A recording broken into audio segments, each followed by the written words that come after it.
All right, Chris Popper here in Bangor, and I'm joined by Val Peacock, who is the chair of the Bar Harbor Town Council, and Earl Brechlin, who is a longtime friend of mine, former publisher or editor of the MD Islander, and now a town councilor as well.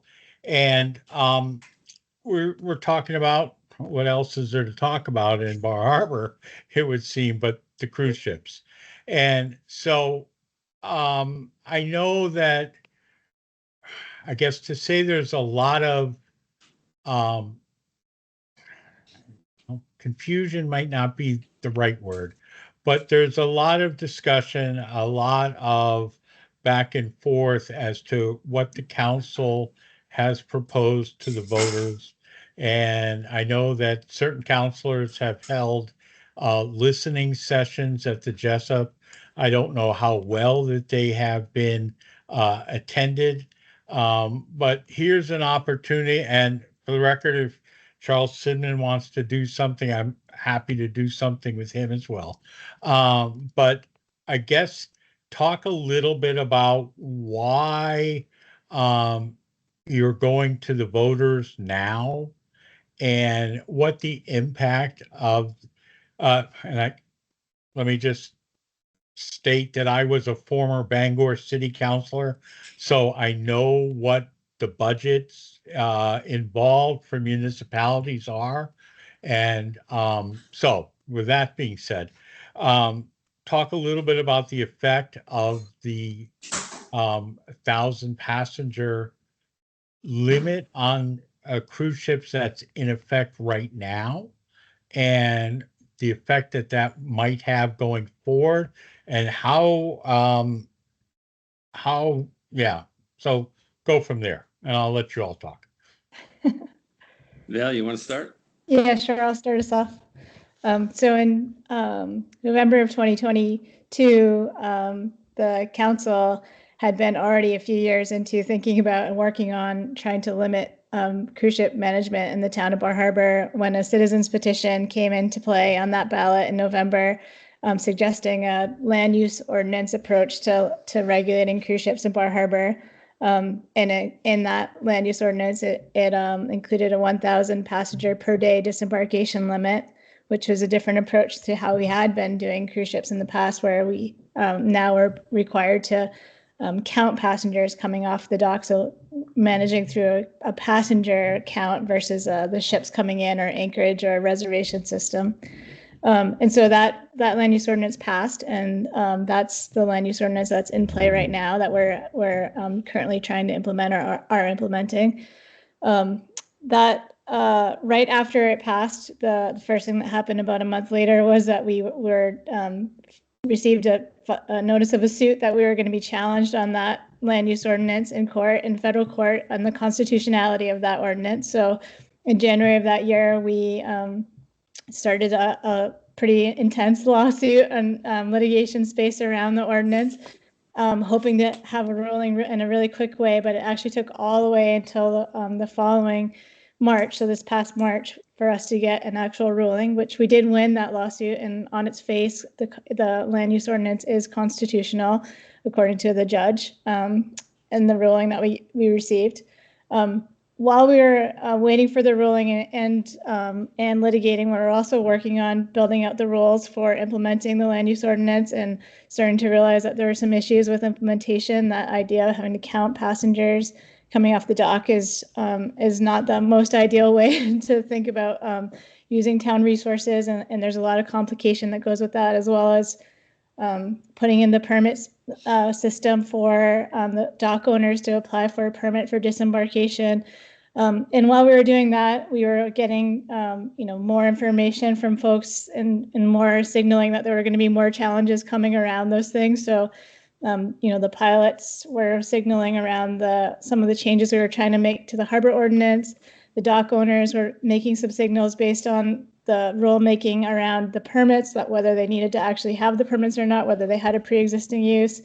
Also talking about some of the other implementation of the land use ordinance, as well as an appeal of the decision that we had. So the council just sort of had this flood of information around both the challenges of implementing the ordinance as it is, as well as future challenges in the litigation space in the courts.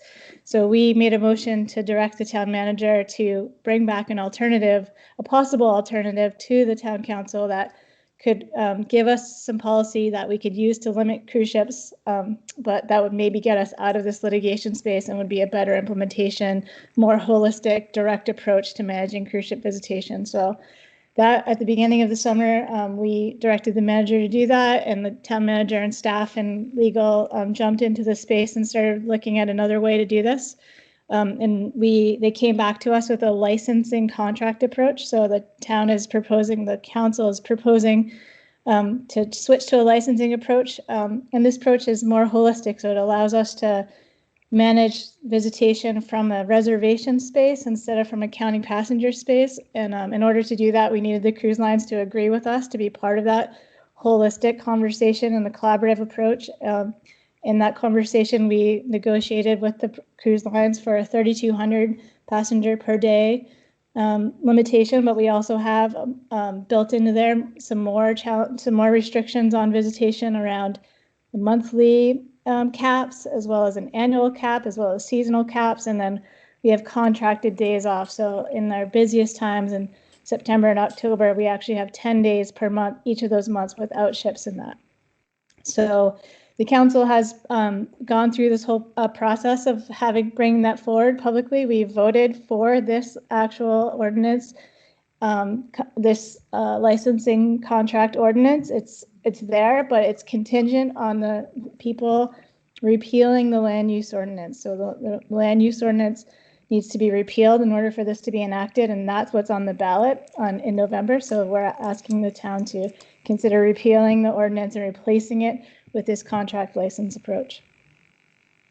And I think, Chris, one of the important things to remember is that we know more now than we did 2 years ago.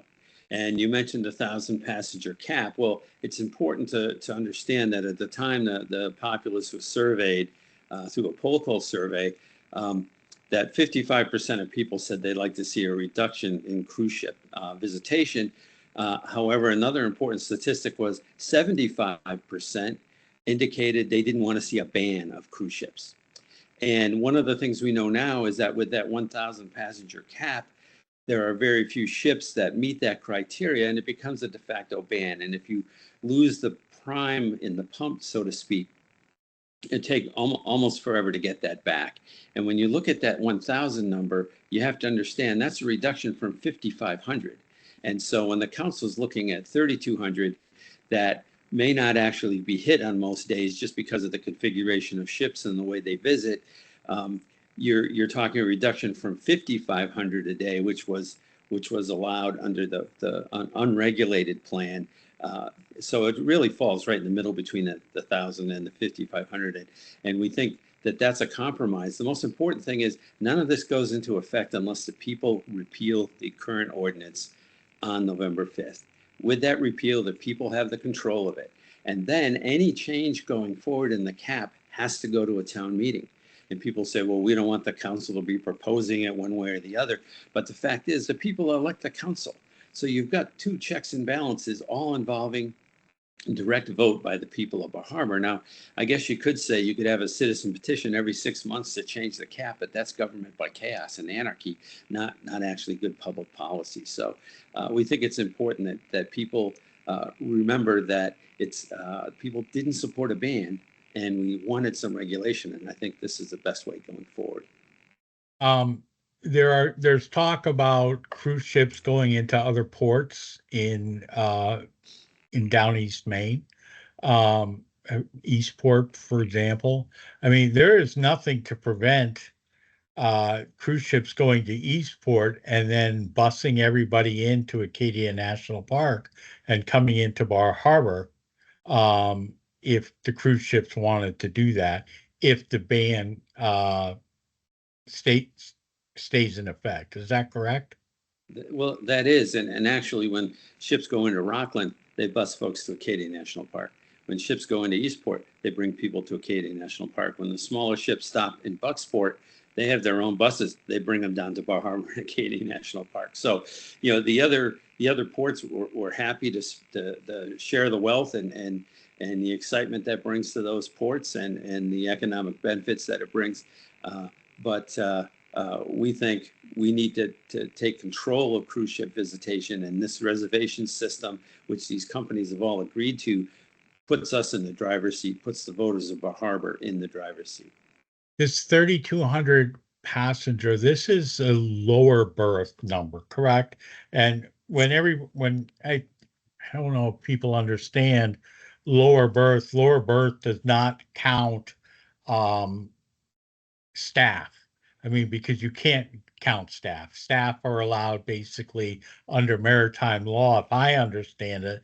And I think I'm almost qualified to get a law degree after reading everything the last 2 years.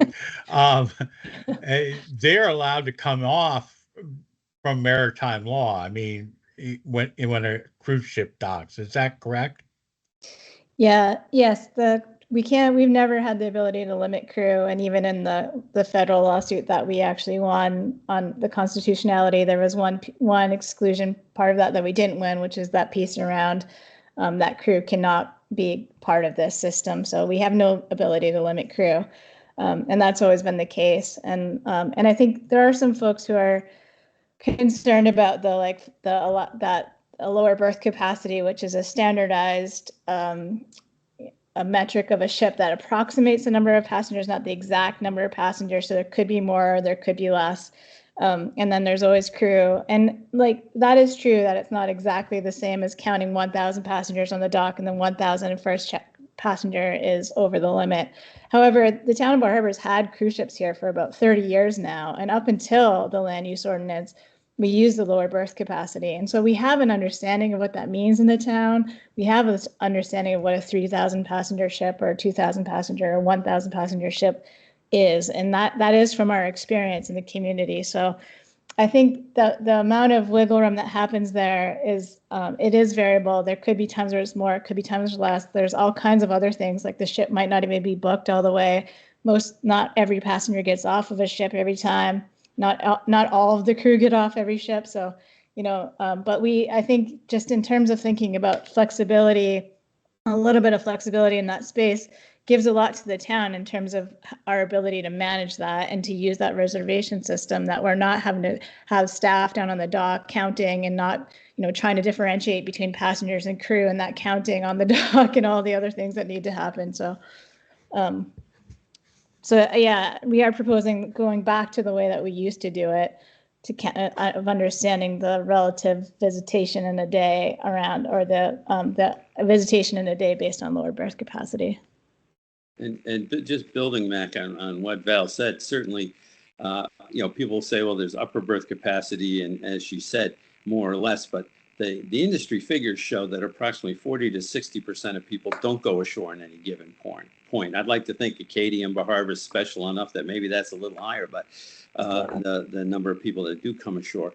But it just goes to show you, if you're going to do math and there's some calculations out there that say, well, lower berth and then upper berth and then crew, and they just come up with this kind of pie in the sky number. Well, you've got to look at all the numbers, and it's a little intellectually dishonest not to include that factor about who comes ashore and who doesn't come ashore.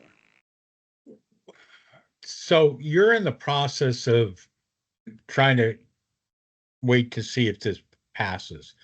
One of the caveats is, if I'm correct, is that parties to the lawsuits, with the exception of Mr. Sidman, who is suing the town of Bar Harbor, but Apple, the Pilots Association, and the owners of the docks, and where the tenders come aboard, they all have to drop their lawsuits. Is that correct?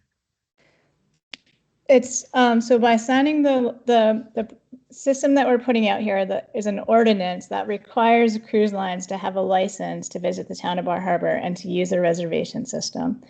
And so that license actually turned into a contract, memorialized into a contract. So the cruise lines are actually, each individual cruise line is signing a contract with the town of Bar Harbor when they apply for that license, when that license is granted. And inside that contract is a release of claims. So they're agreeing within that contract that the contract and the system, the ordinance itself is lawful, is a lawful approach to managing cruise ships in the town of Bar Harbor. And so that contract, and there's also a cooperation agreement that the dock owners are signing as well, and that has the same release of claims in there. So as they're shifting into this system, the system right now, the land use ordinance, they are challenging. But if we shift into the license contract approach, they're agreeing to be part of this. They're signing that release of claims. By signing that, it doesn't automatically dismiss the other suits. However, to get to the contract, we have to repeal the land use ordinance. So if the land use ordinance is repealed, then the current lawsuit that we have about the permitting system from the town, from the dock owners, would go away because there would be no more land use ordinance there and there would be no more permit there. Also, the appeal that is in place right now, the appealing the constitutionality of the ordinance also changes because the ordinance doesn't exist anymore. It doesn't automatically get dismissed or they don't automatically drop their suit, but it makes it pretty moot. Like there's nothing there anymore to actually, it could be dismissed or we could file for dismissal and that can go from there. So so it doesn't create they're not agreeing to drop their suits. They're agreeing to go into this new system and to not challenge it. But by moving to the new system, we're sort of making the old arguments and the old lawsuits a lot obsolete. Okay. So the hope is by this is that Bar Harbor can take a deep breath and maybe just, I mean, I can't speak for Mr. Sidman, but obviously he'd probably continue with his lawsuit, but then that would stop the lawsuits from, it would be like Custer's Last Stand, which we're in right now. We're just surrounded on all sides and fighting lawsuit after lawsuit. This would basically make the majority of them go away. Hopefully that's the plan. That's what we're plan. trying to do. Yeah. The budget impact of the cruise ships. Cruise ship funds are only allowed to go for certain things. Is that correct? I mean, they can only be used to benefit cruise ships and their, I mean, you can have the area down by the dock. You can have, I mean, you can't use it to fund, say, the fire department, other than you could make an argument that you would need so many firefighters in the event that there was a fire aboard a cruise ship. So, I mean, I guess you can use it for some infrastructure, but you can't use it to fund the school budget or the school construction. Is that correct? There's federal case law that lays out how cruise ship funds can be used. So if the town were to say, this is how much money we're charging you, and here's what we're doing with that, and the cruise lines disagreed with that, they could challenge that, and they could say that, and the case law would say that only the money, that the fees that we're charging that go directly towards the ship or the passengers, their disembarkation, and there is some general space around that, like you were talking about, being able to justify some of the other uses, would be like seen as like legal or appropriate uses of funds. However, if the cruise lines could always agree with us to spend money on other things, right? So we could sit down at the table and say, we would like also to have some money go towards these things. And if they agree into that space, they can pay more. It's just whether we're trying to, whether we're doing it through an agreement or doing it through a unilateral, here's what we're charging you and here's what we're using it for. So they can pay for other things, but they have to do that through agreement, not through mandate. Okay. But you got to get to that point. You've got to have an amicable relationship, and probably right now you wouldn't describe the relationship as completely amicable.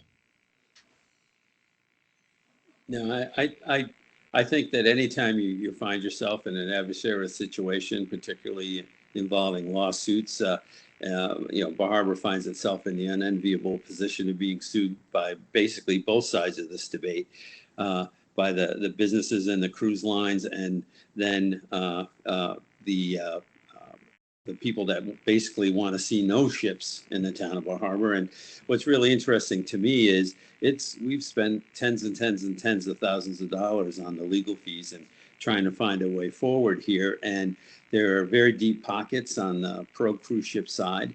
And we don't get to see who's writing all those big checks. And on the anti-cruise ship side, there's a GoFundMe page and there's scores of anonymous donations, including one of $100,000. And so Bar Harbor really finds itself stuck in the middle. And I think that's what inspired the council to look for some middle ground and some compromise just to move us forward and take control of it, so the people of Bar Harbor aren't just being assaulted by the hidden interests on both sides of this issue. I think, one of the most difficult parts of budgeting is that you have a population that is teeny tiny in the winter, and then in the summer months, you have a huge population with all the tourists coming in.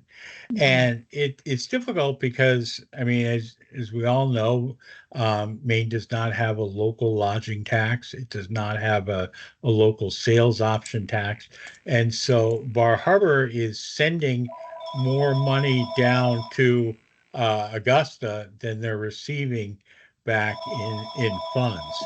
And whoever's phone that is, just click it off. And so that's difficult. I mean, it's like when you have one large building in Bangor, I think it was Northern Light Hospital, Eastern Maine, and Bangor had to buy a ladder truck. Well, you've got to have that truck in the event that there is a disaster. And likewise, the force has to go.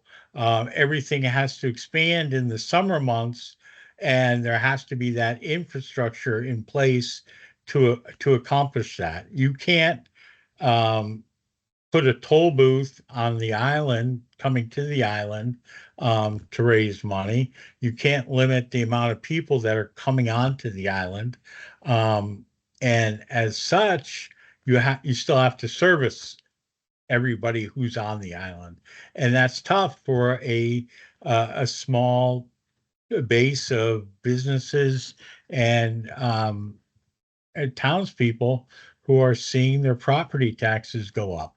I mean, it's just it's a tough function, and I don't know there's not an answer, or without a local option tax or a local sales tax. It just becomes harder and harder to fund everything that people want, because they want all the services, but don't want, no. Look, Bangor is going through a reevaluation in 2 years. I mean, nobody's going to want to pay the property taxes up here in 2 years when those come due. I think that you look at some of the traffic here. We're recording this on Columbus Day. There's been hour-long jam-ups between here and Bangor, and I think when you talk about that revenue, and what I really hear is talking about the impact of tourism on this community, and the council as a goal has set, we want to really start taking a look at sustainable tourism. What is appropriate levels for this community? And in all honesty, the cruise ships are a very small part of that compared to the overall picture.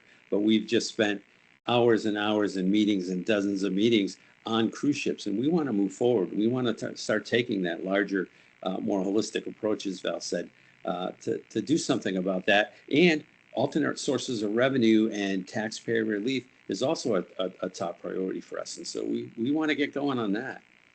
I think, and anybody who doesn't believe all that, I mean, just try and get off the island at anywhere between 3:30 and 5, when everybody's coming off from Jackson Lab and other businesses.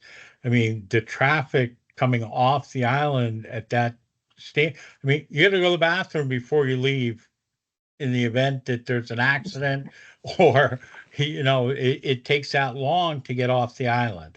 So it's just there's one way on, there's one way off, and it's difficult as you say, not only from the tourism management standpoint, but then also all the workers who are coming onto the island that don't live on the island. And I mean, that's a whole nother issue with affordable housing. But that all impacts everything coming onto the island and off the island. Right? Absolutely. Yeah, no, I mean, it speaks to the bigger picture, and cruise ships are a piece of the visitation, like Earl just said, but they're not the bulk of the visitation. And a lot of our issues are stemming around cars and the congestion and the intensity of car traffic, as well as what you're talking about, affordable housing. Like, the valuations on the island are so high that folks that work here can't afford to be here. And that's something we need to work on, that we are working on, trying to work on. And I think, trying to get this cruise ship policy to a space where it's something that the town can do, that's holistic, that is going to be solid and be in place and sort of stabilize things for a little while, and something that we know is going to work because we're all working together. All of the users are at the table together. That, of course, it's a new thing and there'll be some hiccups, but I think not in the same way that we are dealing with the land use ordinance, a sort of, barrage of litigation. We have the appeal, we have the active litigation around the permitting process right now. It's those things are taking up a lot of time and energy and money. It costs significant money just to go through that litigation as well. So, if we can just get that settled down, then we can pop out here and get to some of those bigger picture questions that we are doing some of that work, but we need to really be focusing on it in a much more holistic and active way. Chris, one of the things I think it's important for people to take away here is that we developed this plan not because of any special interests. We haven't had detailed conversations with anybody about this. Is that we have a responsibility to the taxpayers, to the residents of Bar Harbor, to say this may be a positive way forward and out of this situation that we're in. And when we look down through, we've had an enormous amount of public input. We've had over 15 meetings where people were able to speak out and talk about the cruise ship thing. We've had 3 public hearings. The planning board has a public hearing. Tomorrow night, Tuesday, the 15th, we have yet another public hearing. We've had 2 council listening sessions where we rolled out our plan and invited the public to come in and talk and ask their questions so they could educate themselves about that. So I think that's the important thing to go forward. Is we're looking for a way forward, and we think we have found one here, and it's part of our responsibility to the citizens and why we were elected in the first place. And hopefully folks will agree with us, and then we can move forward to a lot of these other issues. All right. Well, the decision is up to the public. Early voting is available now. So you don't have to wait until November 5th. And all you have to do is go down and see Liz Graves or call Liz Graves in the city clerk's office and get a ballot and mail it to you, or you can go pick it up and then return it. But there's probably not a bigger issue in front of voters and has been than this November 5th and this cruise ship question. And I think there may or may not be truth into people didn't realize what they were voting on last time, but you owe it as a Bar Harbor voter, you owe it to yourself to become educated. And as you said, there have been many opportunities. There's one tomorrow night, Tuesday, October 15th. Where is that and what time?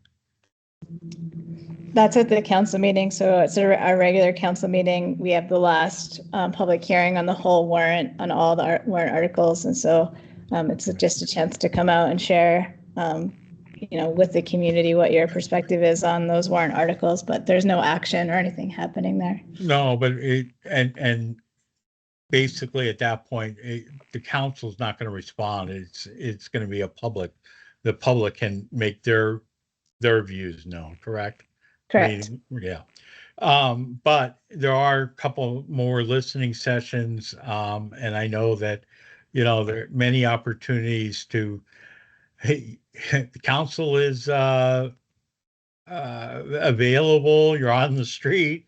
You're welcome to go chat with a member of the council. You're welcome to go talk to Mr. Sidman and find out anything that you don't know.